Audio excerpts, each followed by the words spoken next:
ஆணவமும் ஆற்றலரிது. Today's proverb. Today is your pain, tomorrow is your power. இன்றைய வழி நாளைய சக்தி. Thank you. இன்றைய முக்கிய செய்திகளை வாசிப்பவர் 12ஆம் வகுப்பு ஏஐ பிரிவு மாணவி. தலைப்புச் செய்திகள். மக்கள் தொகை கணக்கெடுப்பு அக்டோபர் 1 தொடக்கம். 2 கட்டங்களாக நடக்கும் மக்கள் தொகை கணக்கெடுப்பு 2027 நடைபெறும் என்று மத்திய அரசு அறிவித்துள்ளது. மாணவர்கள் வண்ண கயிர்களை கட்டி பள்ளிக்கு வரக்கூடாது என்று நெல்லை மாவட்ட முதன்மை கல்வித்துறை அறிவித்துள்ளது. கொரோனா தொற்று அதிகரிப்பு குறித்து மத்திய அரசு மாநிலங்களுக்கு அறிவுறுத்தல் விடுத்துள்ளது. விளையாட்டுச் செய்திகள். IPL 2025 இறுதிப் போட்டி RCB அணி பஞ்சாப் கிங்ஸ் வீழ்த்தி முதல் முறையாக IPL கோப்பை வென்றது.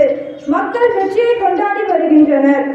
தமிழக வீரர் செர்வின் செபாஸ்டியன் ஆசிய தடகள சாம்பியன்ஷிப்பை வெண்கலம் வென்று இந்தியாவுக்கு முதல் பதக்கம் பெற்று தந்தார். இத்துடன் இன்றைய முக்கிய செய்திகள் நிறைவடைகின்றன. நன்றி.